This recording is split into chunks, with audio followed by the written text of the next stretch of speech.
अस्सलाम वालेकुम। तो आज मैं आपके लिए बहुत ही मज़ेदार बीफ बिरयानी की रेसिपी लेकर आई हूँ जो बहुत मज़ेदार बनती है। बाज़ार की बिरयानी को आप भूल जाएंगे। आपके घर में कोई दावत हो, कोई पार्टी हो तो आप मेरी इस रेसिपी को ज़रूर ट्राई कीजिएगा। मेहमान भी उंगलियां चाटने पर मजबूर हो जाएंगे और आपसे एक बार इसकी रेसिपी ज़रूर पूछेंगे। तो चलिए देखते हैं किस तरह तैयार होगी मज़ेदार बिरयानी। 1 कप ऑयल पतीली में डाल के गर्म कर लिया है। तो अब हम इसमें ऐड कर देते हैं एक बड़े साइज़ की प्याज, और प्याज को हम बहुत ही प्यारा सा कलर आने तक फ्राई कर लेंगे। तो देखिए हमारी प्याज फ्राई हो चुकी है। प्याज का ऑयल रिलीज़ करके हम प्याज को एक प्लेट में निकाल लेते हैं। तो ये प्याज हमारे आखिर में गार्निशिंग और असेंबलिंग के काम आएगी। इसी ऑयल में हम ऐड कर देते हैं 1 टेबल स्पून ज़ीरा, 2 बड़ी इलायची, 2 छोटी इलायची, 2 दालचीनी के टुकड़े, 10 से 12 काली मिर्च, 10 से 12 लौंग हम ऑयल में डाल देते हैं। और इसके साथ ही हम एक तेज़ पत्ता भी ऑयल में डाल देंगे। और इन तमाम खड़े मसालों को हम थोड़ा सा फ्राई कर लेते हैं। खड़े मसालों को फ्राई करने के बाद अब हम इसमें 3 मीडियम साइज़ की स्लाइस में कटी हुई प्याज ऐड कर देंगे। और प्याज को हम थोड़ा सा फ्राई करेंगे। तो हमें प्याज को ट्रांसपेरेंट फ्राई करना है, बहुत ज़्यादा फ्राई नहीं करना है। तो देखिए यहाँ पर हमारी प्याज फ्राई हो चुकी है। तो देखिए यहाँ पर हमने 1 किलो बीफ ले लिया है। तो हमने यहाँ पर हड्डी वाला भी लिया है, थोड़ा चिकना गोश्त भी लिया है और बोटियाँ ली हैं इस तरीके से। तो हम प्याज को फ्राई करने के बाद इस गोश्त को प्याज में ऐड कर देते हैं। तो देखिए हम गोश्त को बहुत अच्छे तरीके से फ्राई करेंगे। तो हमें गोश्त को इतना फ्राई कर लेना है कि इसका कलर चेंज हो जाए। और इसके साथ ही अब हम इसमें 2 टेबल स्पून भर के लहसुन अदरक का पेस्ट ऐड कर देंगे। लहसुन अदरक का पेस्ट ऐड करने के बाद अब गोश्त के साथ हम लहसुन अदरक को इतने अच्छे तरीके से फ्राई करेंगे कि गोश्त से निकलने वाला पानी अच्छे तरीके से खुश्क हो जाए और इसका ऑयल ऊपर आ जाए। तो देखिए हम इसको बहुत अच्छे तरीके से भूनेंगे। और इसके साथ ही अब हम इसमें ऐड कर देते हैं 1 टेबल स्पून नमक और 1 टीस्पून हल्दी। और हल्दी नमक ऐड करने के बाद भी हम इसको बहुत अच्छे तरीके से भूनेंगे। तो आप देख सकते हैं हमारा जो गोश्त है वो कितने अच्छे तरीके से भुन रहा है। इसका पानी भी खुश्क हो चुका है और इसका ऑयल भी देखिए कितने अच्छे तरीके से ऊपर आ चुका है। तो अब हमने इसमें ऐड कर दिया है 2 गिलास पानी। और पानी ऐड करके हम उबाल आने तक इसको पकाते हैं। अब हम इसको कवर करके 45 मिनट के लिए छोड़ देते हैं ताकि हमारा जो गोश्त है वो 100% कुक हो जाए। तो जितनी देर हमारा गोश्त कुक हो रहा है इतनी देर हम दही का एक मसाला तैयार कर लेते हैं। तो देखिए 1 पाव दही के अंदर मैंने 4 हरी मिर्ची ऐड कर दी हैं। और अब इसके साथ इसमें मैं ऐड कर दूंगी जायफल और जवतरी।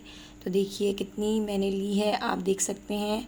और इसके साथ ही मैं इसमें 1 टेबल स्पून सौंफ, 1 टेबल स्पून कुटा हुआ धनिया। तो सौंफ और धनिया दोनों को हमने कूट लिया था, तो वो भी मैंने दही में ऐड कर दिया है। 2 चुटकी जर्दे का रंग भी हम इसमें ऐड कर देंगे। तो जर्दे का रंग हमें आखिर में भी ऐड करना है। तो अभी हमने सिर्फ 2 चुटकी लिया है। 2 अदद हरी इलायची भी हम इसमें ऐड कर देते हैं। और इस पूरे मसाले को ब्लेंडर में पानी के साथ अच्छे तरीके से ब्लेंड कर लेते हैं। तो देखिए हमारा जो दही का मसाला है वो कितने अच्छे तरीके से ब्लेंड हो चुका है। अब हम गोश्त चेक कर लेते हैं। तो देखिए हमारा जो गोश्त है वो 90% कुक हो चुका है। देखिए कितने अच्छे तरीके से इसकी जो बोटियाँ हैं वो टूट रही हैं। तो अब हम इसमें ऐड करते हैं दही का ये मसाला। तो हम दही के इस पूरे मसाले को गोश्त के अंदर ऐड कर देते हैं। तो देखिए हम इसको बहुत अच्छे तरीके से मिक्स करते हैं और इसको उबाल आने तक पकाते हैं। तो देखिए इसको उबाल आ चुका है। अब हम इसमें 1 टेबल स्पून लाल कुटी मिर्च और 1 टेबल स्पून लाल पिसी मिर्च ऐड करते हैं। और 1 टीस्पून हम इसमें इसके साथ ही ऐड कर देंगे चाट मसाला। और चाट मसाला और ये तीनों मसाले ऐड करने के बाद अब हम इसमें ऐड कर देते हैं 2 टेबल स्पून नींबू का रस। तो नींबू का रस भी हम इसमें डाल देते हैं। तो अब हमें इस मसाले को इतना भूनना है कि इसका पानी खुश्क हो जाए और ऑयल ऊपर आ जाए। तो देखिए ये हमने 6 टमाटर इस तरीके से गोल कट कर लिए हैं। तो 6 टमाटर हम पूरे ऐड नहीं करेंगे, अभी हम सिर्फ 4 टमाटर इसमें ऐड करेंगे। और टमाटर ऐड करने के बाद हम इस मसाले को भूनेंगे। तो 2 टमाटर मैंने आखिर में असेंबलिंग के लिए बचा लिए हैं। तो ये देखिए 2 टमाटर बच गए हैं। अब मैं इनको रख देती हूँ साइड पर। आखिर में तय लगाने में हम इसको इस्तेमाल करेंगे। तो देखिए अब हम इन टमाटरों को ऐड करने के बाद इस पूरे मसाले को बहुत अच्छे तरीके से भूनेंगे। तो हमें इसको इतना भूनना है कि हमारा गोश्त 100% कुक हो जाए और जो टमाटर हैं वो भी अच्छे तरीके से गल जाएं। तो देखिए इसका पानी भी हमें खुश्क करना है और हम इसको इतना भूनना है कि इसका ऑयल ऊपर आ जाए। तो देखिए कितने अच्छे तरीके से हमारा जो मसाला है वो भुन रहा है। तो अब हम इसमें ऐड कर देते हैं 4 अदद आलू बुखारे। तो आलू बुखारे हम आखिर में भी 4 ऐड करेंगे जब हम तय लगा रहे होंगे। तो देखिए इसमें हमने आलू बुखारे ऐड कर दिए हैं। तो अब हम इसमें 6 से 7 अदद हरी मिर्चें ऐड कर देते हैं और हरी मिर्चें ऐड करने के बाद भी हम इसको भूनेंगे। तो भूनने में कोई कॉम्प्रोमाइज़ नहीं करना है। तो बहुत अच्छे तरीके से हमें इसको भून लेना है। जी तो देखिए हमारा मसाला भुन चुका है। अब हम इसका फ्लेम ऑफ़ कर देते हैं। तो आप देख सकते हैं बीफ बिरयानी के लिए कोरमा रेडी हो चुका है। अब हम इसके चावल बॉईल कर लेते हैं। तो यहाँ पर मैंने 2 लीटर पानी बॉईल करने के लिए रख दिया है। अब मैं इसमें ऐड कर देती हूँ 1 टेबलस्पून ज़ीरा, 2 बड़ी इलायची, 2 छोटी इलायची, 3 दालचीनी के टुकड़े, हाफ़ टी स्पून काली मिर्च, हाफ़ टी स्पून लौंग और 2 तेज़ पत्ते हम इसमें ऐड कर देंगे और हम बॉयल आने तक पानी को पका लेते हैं। तो देखिए इसके साथ ही हम इसमें 2 टेबलस्पून नमक भी ऐड करेंगे। तो नमक हमने कोरमे में भी ऐड किया था। तो नमक आप देखकर अपने हिसाब से ऐड कर सकते हैं। तो देखिए यहाँ पर मैंने 1 किलो चावल आधे घंटे पहले भिगो दिए थे। तो ये बासमती चावल हैं। देखिए चावलों को आधे घंटे भिगोने के बाद अब हम इस उबलते हुए पानी में चावलों को ऐड कर देते हैं। तो अब हम इसमें ऐड कर देते हैं 2 टेबलस्पून सिरका। तो देखिए यहाँ पर चावलों को उबाल आ चुका है। अब हम इन चावलों को इतना बॉईल करेंगे कि एक कनी रह जाए। यहाँ पर हम चावलों को चेक करते हैं। तो देखिए यहाँ पर चावल बॉयल हो चुके हैं। तो अब हम इसको एक स्ट्रेनर में निकाल लेते हैं। चलिए बिरयानी को तय लगाने की तैयारी करते हैं। देखिए यहाँ पे फ्राई हुई हुई प्याज, लीमू, हरी मिर्चें, टमाटर, हरा धनिया, आलू बुखारे ले लिए हैं। तो देखिए बिरयानी को हम इसी पतीली में तय लगाते हैं और इस कोरमे को एक अलग बर्तन में निकाल लेते हैं।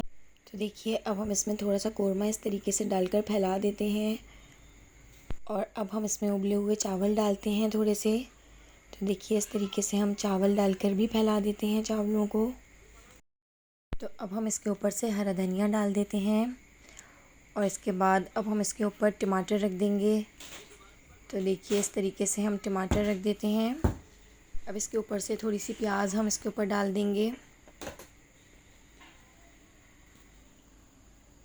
लीमू डाल देते हैं।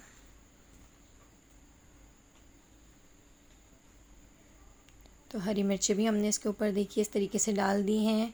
2 आलू बुखारे भी हम इस पे डाल देंगे। आलू बुखारे पहले भी हम इसमें 4 ऐड कर चुके हैं। अब दोबारा से हमने इसके ऊपर कोरमा डाल दिया है और कोरमे को डाल के अच्छे तरीके से फैला देते हैं।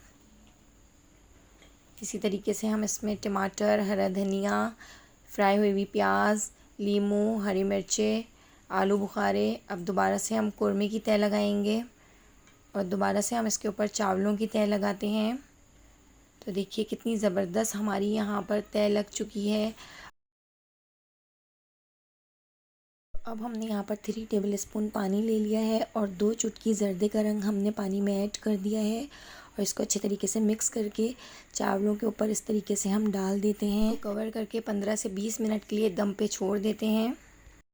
देखिए यहाँ पर हमारी बिरयानी बनके तैयार हो चुकी है, जो बहुत ही मज़ेदार, बहुत ही लाजवाब बिरयानी बनके तैयार हुई है। आप देख सकते हैं इसकी बोटियाँ कितनी सॉफ्ट और कितनी नरम हैं, कितनी जूसी हमारी बिरयानी की बोटियाँ बनके तैयार हुई हैं। तो अब हम इसको अच्छे तरीके से मिक्स कर लेते हैं और मिक्स करने के बाद अब हम इसको डिश आउट करते हैं।